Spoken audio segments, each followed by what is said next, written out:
I never thought a simple knock on my door in this quiet suburb of Oak Ridge Heights would turn my life into some kind of real-life thriller. Hell, it started like any other Tuesday morning, fresh off a jog, sweat still drying on my shirt.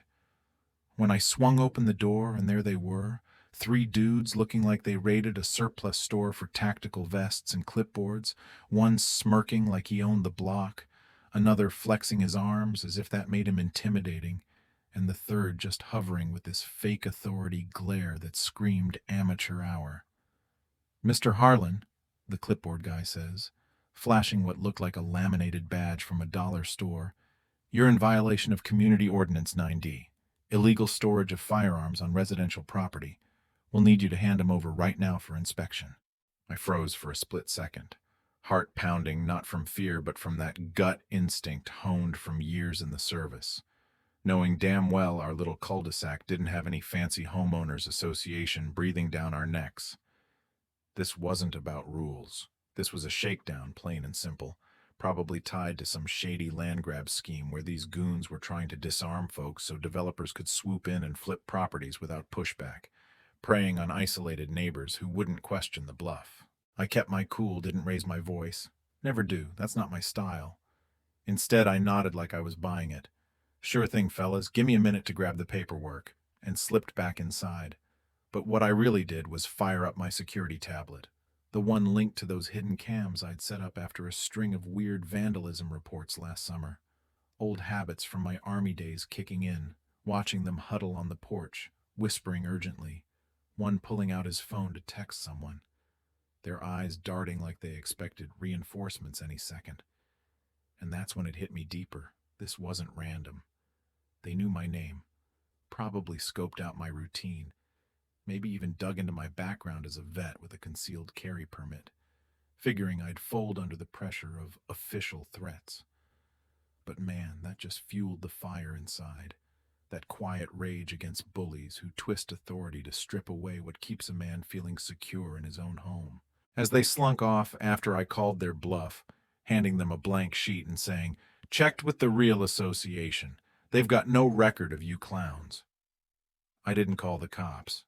Nah, that would have been too easy, too passive. Instead, I tailed him in my beat-up Ford pickup, hood up, ball cap low, like I was back on patrol in the desert, keeping two cars back as their nondescript gray van weaved through side streets, finally pulling into this run-down warehouse lot on the edge of town, where an older guy, slicked back hair and a cheap suit, met him with an envelope of cash and what looked like a list of addresses. Boom, it clicked. These weren't lone wolves. This was an organized racket, extorting cash from scared homeowners under the guise of community safety, targeting the vulnerable to fund some bigger play, maybe payoffs to local officials or just pure greed. But seeing that exchange twisted something in me, reminded me of buddies overseas who lost everything to corrupt power grabs. And right then, my mind shifted from defense to offense, because if they thought they could rattle cages without consequence, they hadn't met someone like me, someone who doesn't just react but plans, observes, strikes when the iron's hot. Over the next couple days, I went ghost mode, shadowed that van to two more hits, one on Mrs. Ellis, the widow down the street who'd lost her husband in Nam and kept his old revolver for protection, watching from afar as they badgered her with fake notices, until she handed over a wad of bills, her hands shaking. Or Mr. Torres, the guy in the wheelchair who'd fought his own battles and now faced these predators demanding he comply or face eviction, their voices dripping with that false sympathy that masks cruelty. And it ate at me, that inner conflict of wanting to burst in but knowing patience was key, building my dossier with timestamps, zoomed in photos of their mismatched badges, audio clips where one slipped up calling it Ordinance 9D, then 12F the next time, all while wrestling with why me, why now. Turns out digging deeper on my own, whispers from a neighbor hinted these guys were backed by a shady real estate flipper aiming to gentrify the area, disarming residents to make them feel unsafe enough to sell cheap, a personal vendetta against holdouts like me who wouldn't budge. But enough watching. I set the trap, Rigged extra cams in the mailbox, under the eaves, even in this goofy birdhouse I'd mounted just for laughs. Left a fake compliance form taped to my door like bait. And sure enough, they circled back Thursday afternoon, strutting up my driveway. Clipboard guy barking into my doorbell cam. "This is your final warning, Harlan. Surrender the weapons, or we involve the authorities." His tone all smug authority. But I stayed hidden, letting the tech capture every word, every gesture, heart racing with that mix of adrenaline and justice brewing, then tailed him straight to their lair, parked out of sight, and unleashed the digital hammer. Blasted every clip, every photo to a local news tip line, my old squad mates, even a community watchdog forum, and for the cherry on top, CC'd their own dummy email with "caught ya" in the subject.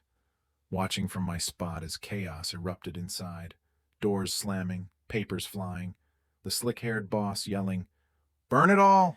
as they piled into the van and peeled out. That's when the real fun started.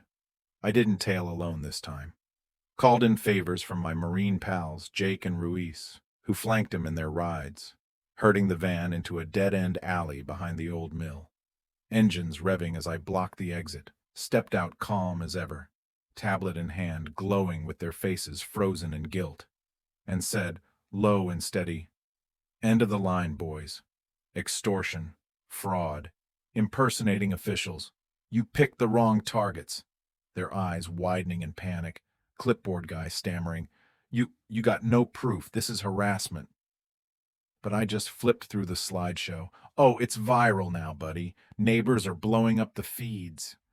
And right on cue, tires screeched as cars pulled up. Not cops at first, but the victims themselves. Mrs. Ellis marching over in her housecoat and slippers, Poodle yapping at her heels, pointing a finger like a loaded gun.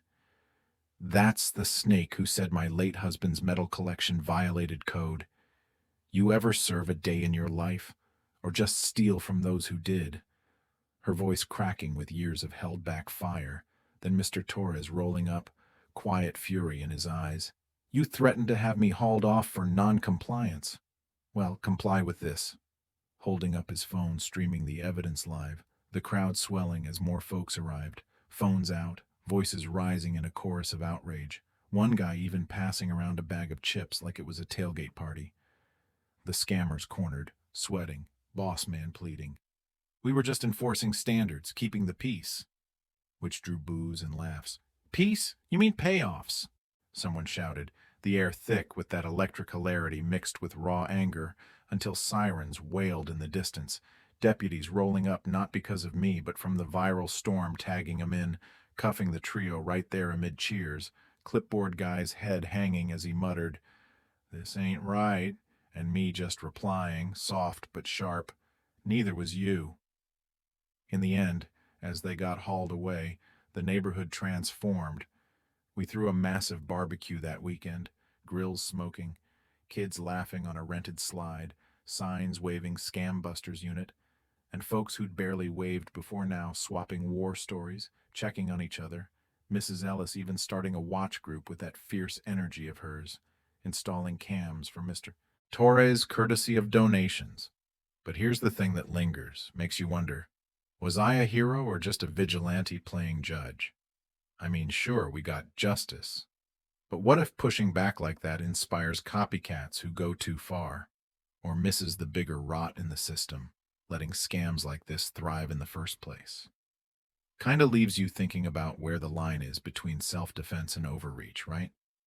If you've ever dealt with shady enforcers or community bullies, drop a comment below. Tell me where you're watching from. Was I right to go rogue? Or should I have just called the authorities from the jump? Share your take on real justice versus playing it safe. And if this hit home, smash that like button. Subscribe for more wild true tales because you never know when your door knock turns epic.